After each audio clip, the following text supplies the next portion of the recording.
If you would like to get your song reviewed, dear listener, there's the filthy capitalist option. As Sori says, $125 gets you straight to the head of the line. You don't have to be a part of the alliance. You don't have to be part of the group. Wait a minute. And the biggest thing is you don't have to wait. You hop, skip, and jump right in front of everybody. $125 gets you there. You do that 3 times, and then get mashed down to the $75 rate for perpetuity. Yes! Also, there is a band review option.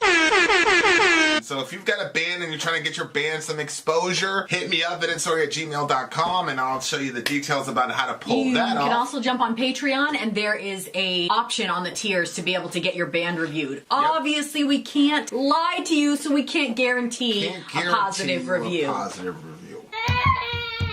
Get what you get. It's just rubbish. Rubbish. Rubbish. That's British for garbage. My favorite is the community option. $1 at the gate gets you in at Patreon. You get to join an alliance. The alliance joins their points together, and that helps determine what songs that we do.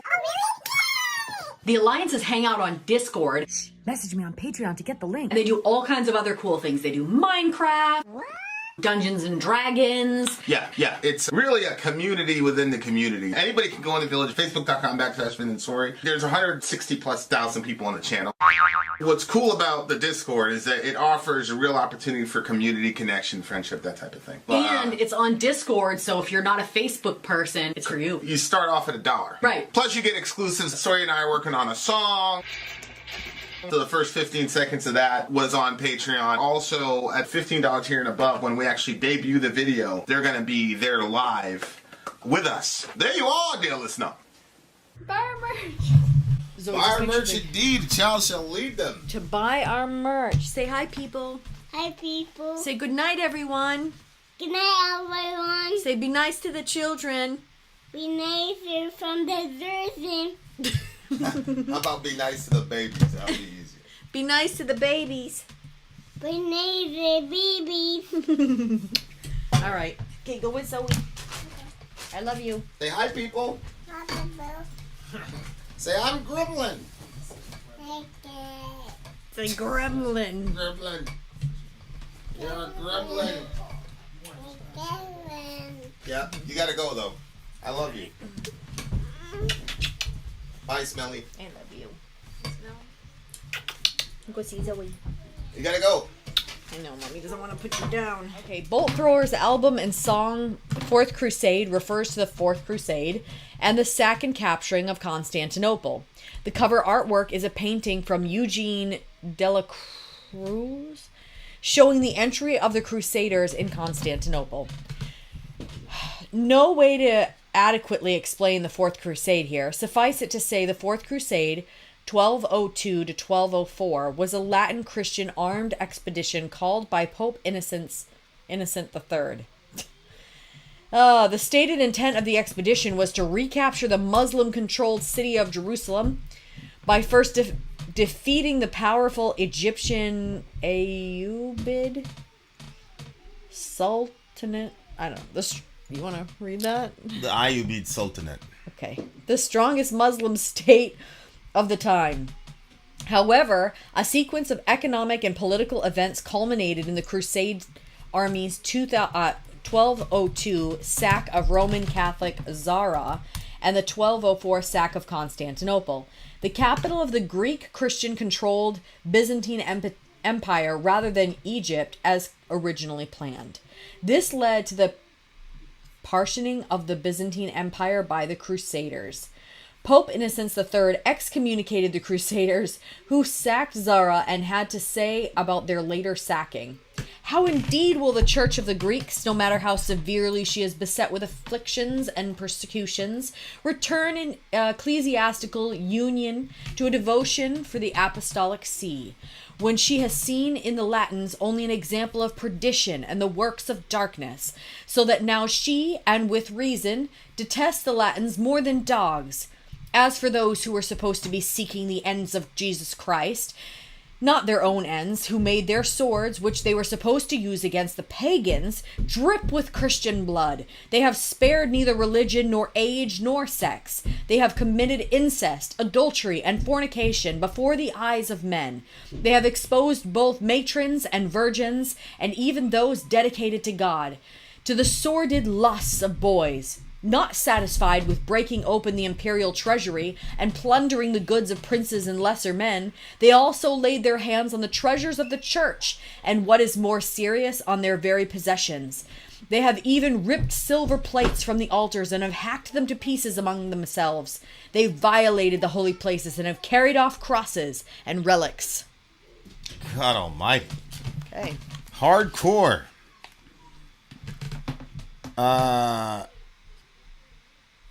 Alright. Here we go, guys. Bolt thrower. thrower. Last song, the Fourth Crusade. Let's do it. Whoa.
Hard.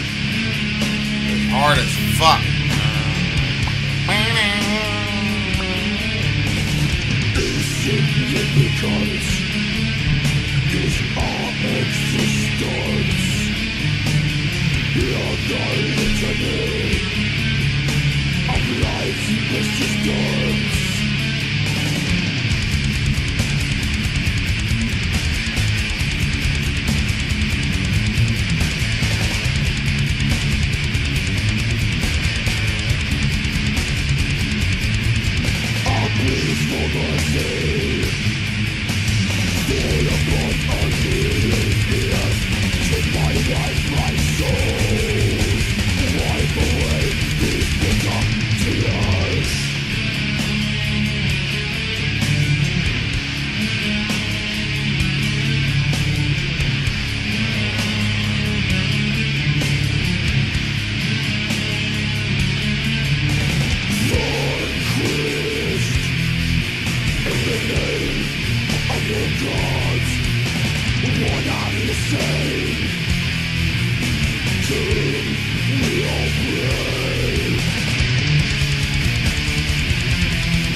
Jeez, that riff is hard. That riff. Yeah. Yeah. This is the type of guitar shit that's like mega inspiring. Like, I'm gonna be on my shit right after this song.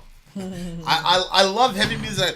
That song must be very, very hard to play live. Thank God it's only like 4.5 minute song. But those runs that he was doing on the rhythm section, that shit is hard. That shit is hard to maintain, and it's hard to keep. Like one of our songs, it's very hard for me to like maintain pace and timing throughout that song unless I practice and I do my warm-ups first, because otherwise it sounds like absolute shit. I don't know how you're able to do it anyway. Like, my arm dies after, like the first 16 bars of that shit. But I'm probably doing something technically that's making it a lot more difficult for me than it needs to be. But although you do make it look a lot easier than it is, because you'll play these things and then you'll pass it to me sometimes, and I'm like, that was a little bit more difficult. Like the way that you stretch your fingers, like it just doesn't. Yeah, I've been doing it for quite some. That's the first time.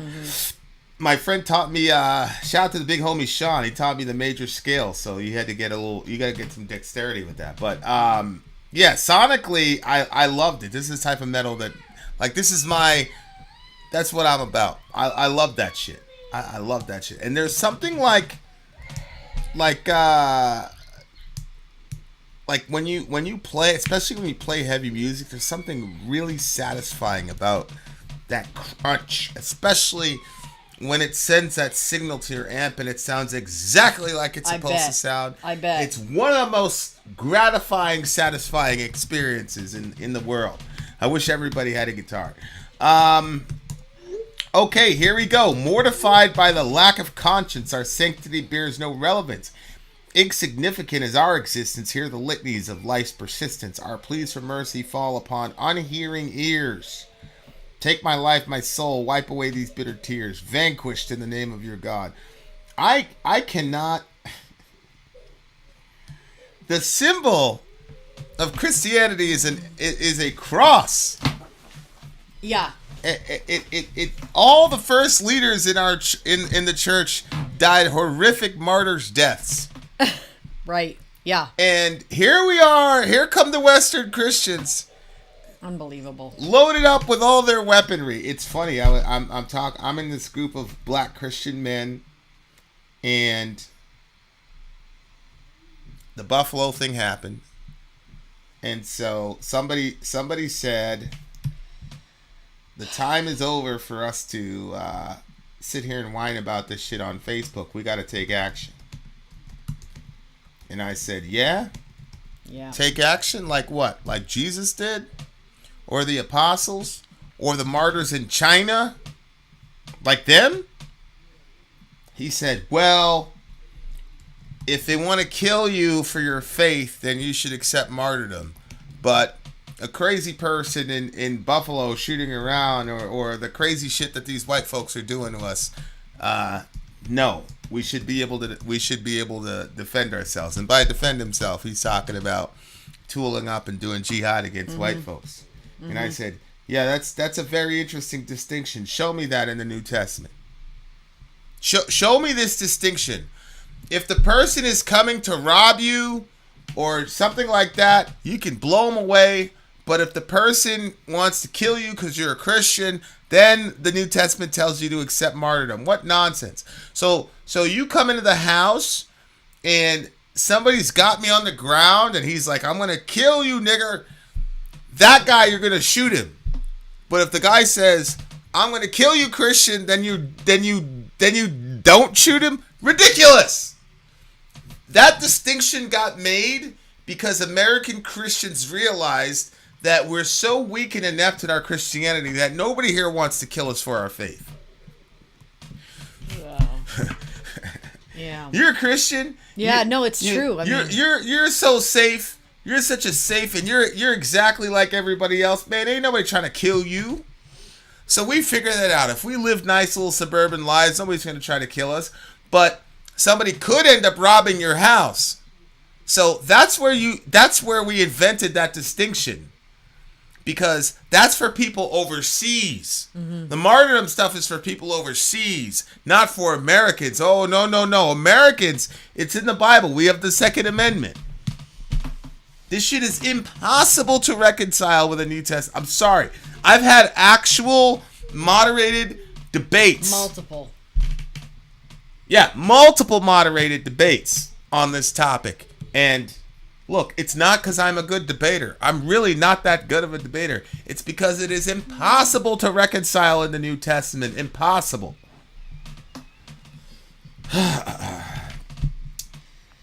Didn't a girl die in Columbine? Columbine. Because she wouldn't renounce her Christianity. Yeah, that's kind of an urban legend. But I'm not really sure if that. Yeah. It was a Cassie Bernal, and that was a narrative. But the kids around her were like, "Why is everybody saying that?" Because that's not how it happened, according to them. And I'm more inclined to believe what they were saying. That I think it's a great story. I think that's some like Christian mythology. Yeah, I think that's what happened too. But like, they're. So if there's no way to reconcile even self-defensive killing in the New Testament, how the fuck did we get to, we're going to tool up and we're going to liberate Jerusalem from these Muslims? What? Shout out to the big homie Umar ibn al-Khattab, radiyallahu anhu.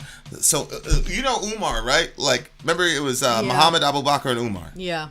So before Muhammad died, he basically said, God bless Abu Bakr.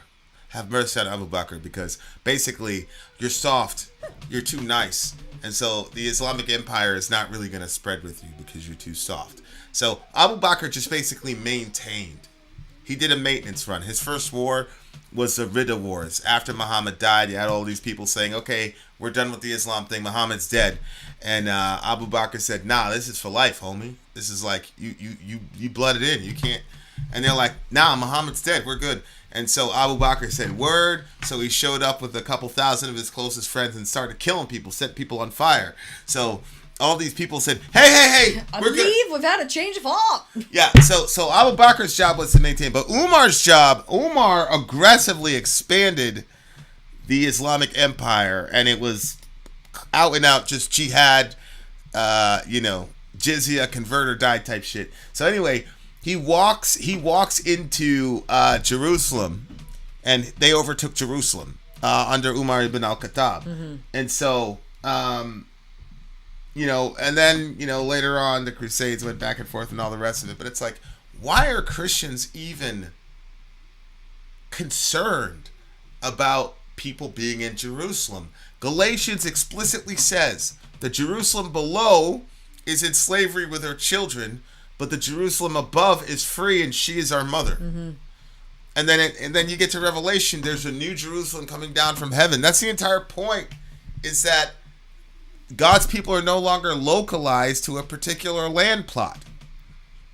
That now the whole world is supposed to be Jerusalem. So what the hell are Christians doing worried about Muslims owning Jerusalem or Jews? Right. Like, it says explicitly in Hebrews, for people who lived in Jerusalem, here we have no lasting city, but we look for a city whose builder and maker is God. Like, it's specifically talking about Jerusalem in the historical context of Hebrews.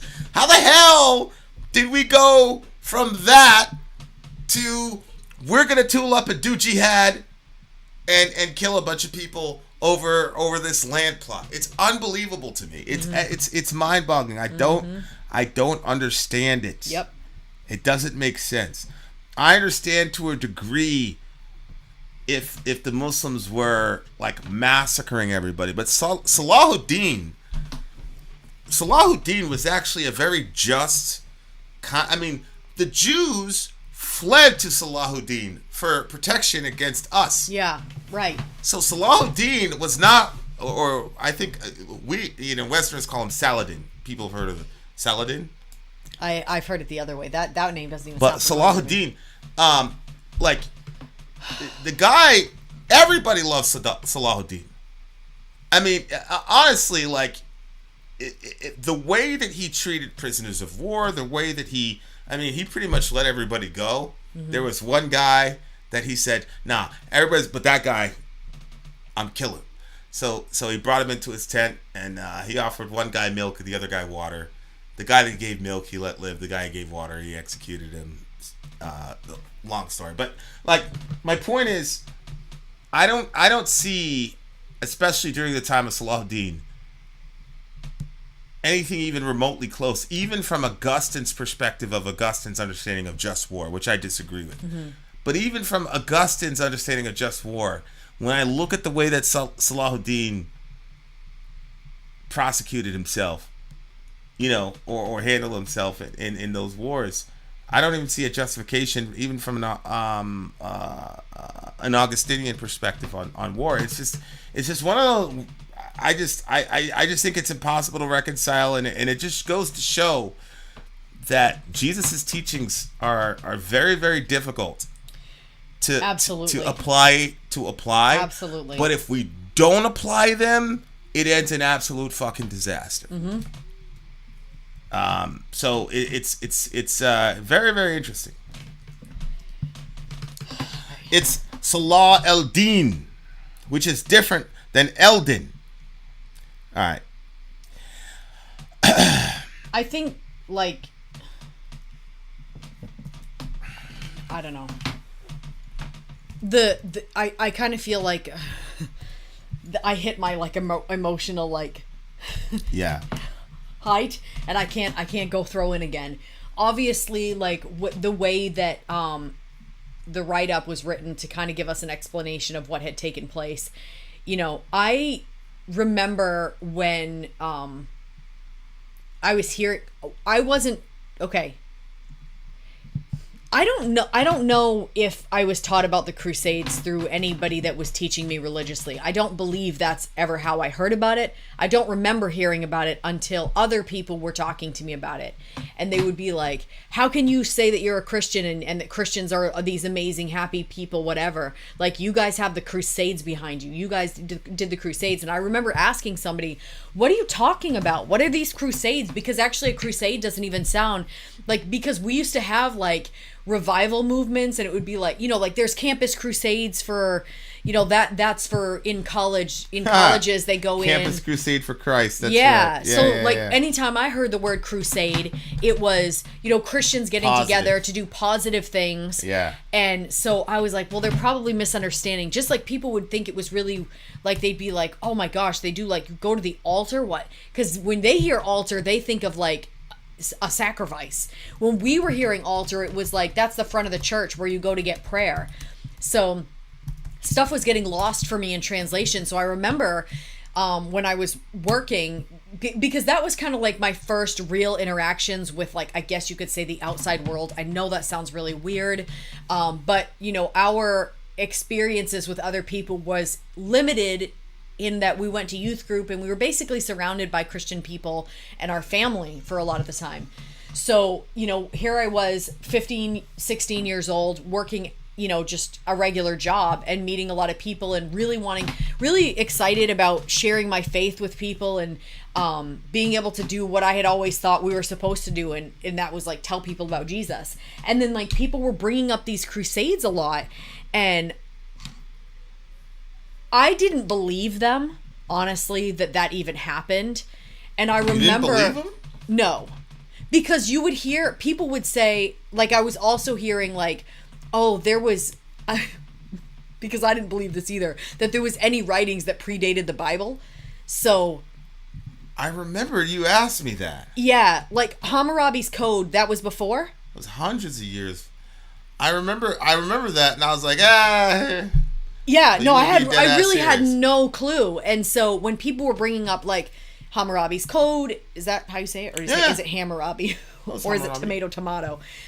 So, like, there was that people were bringing up, and they were bringing up the Crusades, and, like, people were very hostile, and I was a little bit surprised about, like, how angry people were toward, because this was not my experience of Christianity. And I don't know, the whole thing was kind of confusing. And so they were talking about the Crusades, and then I remember actually talking to an adult that I trusted and said, hey, like, people are talking about these Crusades. I mean, we didn't do that, right? That didn't really happen. And they were like, that was the Catholics that did that. So then that was kind of what I just started saying, like, well, the Catholics did that, we didn't do that. But then, like, that was one of the things that I appreciated about being around you, was you were like, you kind of like, I don't know, open your arms to all of our fucked up past of the church, and you said, well, Catholics, Christians, or whatever, like, we're still all in the same camp. So yeah, it was our people that did that, and like, not to, but having an understanding that, like, there's a lot of horrible things, and us denying that it happened or pushing it off to somebody else doesn't help anybody heal. And that lack of accountability just makes people say, I knew it. You're just those people. You're not, you know.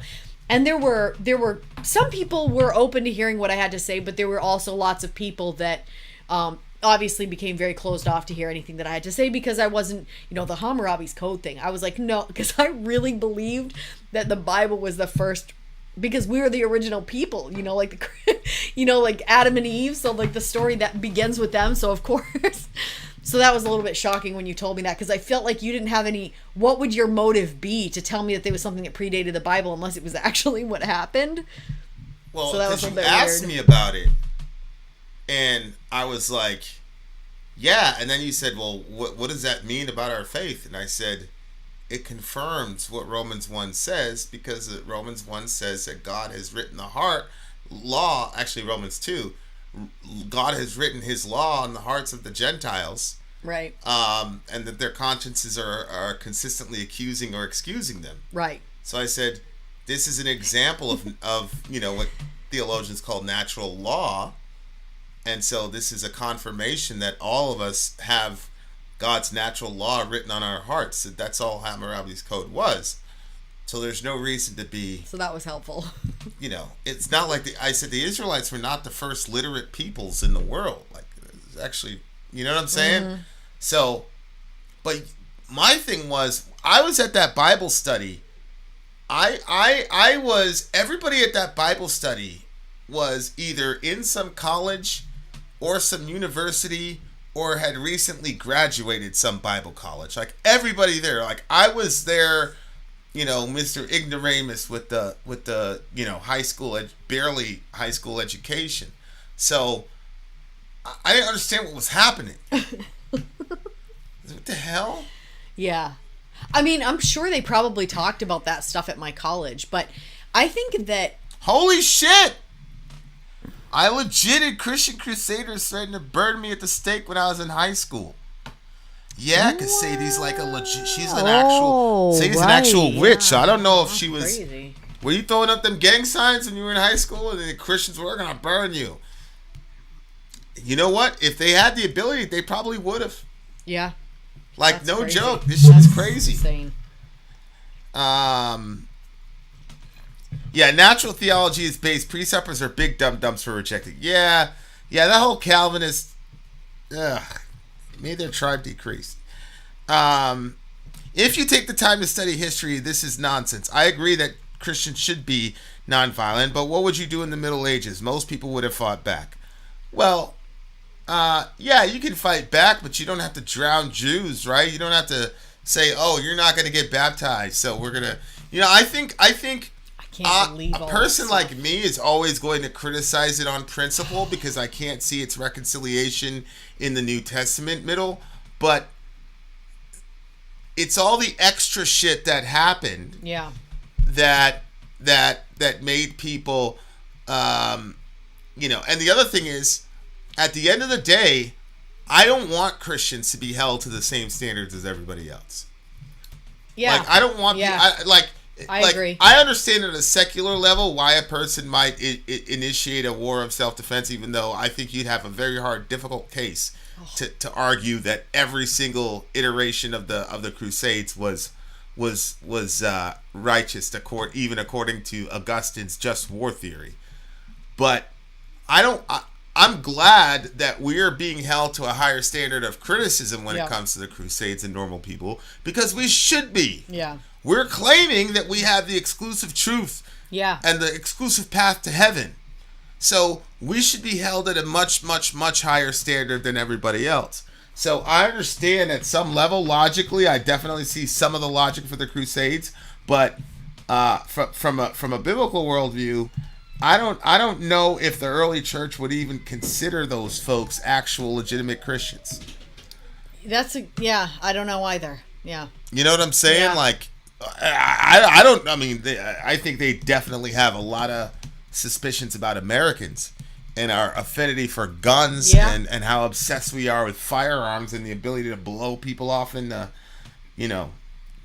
whatever, for coming in and take our property. Yeah. Well, the weird thing is, so like as a Christian, the Constitution should be mildly important to us, but more Christians make the Constitution like their big piece, and then the Bible is like secondary to the Constitution. So they'll quote you the Constitution before their own, writings, which is crazy. And then that's what ends up making, people, Christians shouldn't be it's a lot of times Christians will be like, well, there was that pastor, he was a little bit crazy, but he had the gun in his pulpit. Oh yeah. No, that guy's not a little bit crazy. There was a church shooting, and the guy took a picture the next day with he had a shotgun in his pulpit. And that just said everything to me I needed to know about American Christianity. That was probably really the end for me with American Christianity, because I had just got done the debate, and the guy tried to make the distinction. Well, if they're killing you for your faith, then you should accept martyrdom. But if they're going to rob your house, fucking blow them away. And I demonstrated that's impossible to reconcile with the New Testament. But then this guy shows up and starts killing us in the church. And they solved that problem by killing him, and then you had a bunch of pastors talking about armed guards and all the rest of it. I said, wait a second. I thought we were supposed to accept martyrdom if they were coming in the church, if they were doing it for our faith. Something so now changed. You know, all those people are full of shit. We've outsmarted the martyrs, as the rapper says. Like, that shit is unbelievable to me. And Saladin, I'm sorry, but Jews fled to him, Christians fled to him. He was the best of the worst. Obviously, when I say Saladin was a good guy, I'm speaking relatively to the time period and expectations, etc. But if you ask me, who would I want to live under, Saladin or the other side, I'm gonna go ahead and try my luck with the big homie. But again, that's all perspective. Calvinism is dead. Long live Reformed theology. Inshallah. What a song. What a way to end the thing. This was metal. That riff is stuck in my head. I'm going to have to learn that riff and play it all night today, because I really, really like that riff. I give this one a 9.4. Yeah, I was not really a fan of this one. You don't really like knuckle dragger music. That's untrue. There's lots of them that I've rated high. I usually do like that. And this one had a doom sort of sound to it, which again I usually like. Why are you so militant about it? I just made an observation. Yeah, but it was a complete lie. It's a complete lie. Not even a partial. What, like a partial lie? It's got to be a complete lie. Holy smokes. I don't appreciate the defamation of character. The defamation of character. So 7.6 for moi. All right. Well, dear listener, we have another amazing stream in the books. It only took us 5 hours. Holy smokes. My gosh. It is 10 p.m. Bolt Thrower is great metal. I agree. Shout out to Middle Earth. Shout out who is Controller Minds and Mojo, right? Those are the three that got this stream? Well, I know Middle Earth and Mojo, but I'm not sure if I thought that Controller of Minds was in on this one, but now I'm second guessing that. You just assumed because it was middle. I think so. I think so. Yeah. Sometimes, like, in my mind, because they're similar when they're talking to me, and I get confused because I don't have faces to the names, so they end up being like a Siamese twin to me. Oh, yes. Yes. Which head am I talking to right now? Yes, right. No, that's the guy. That's Saladin. He executed the homie. Yeah. Interesting. Vin and Sori are going to have a defamation lawsuit on par with Depp and Heard. Can you imagine how that would go? Holy shit. He'd live stream that for sure. Oh my god. Controller and Middle on Oh, okay. So Controller of Minds and Middle Earth have theirs on Thursday. Okay. Mm-hmm. Calvinism is bizarre. That would be an interesting post in Mensa why you think Calvinism is bizarre. I think Calvinists are crazy. But I think there's a difference between Calvinists and Calvinism. But let's see.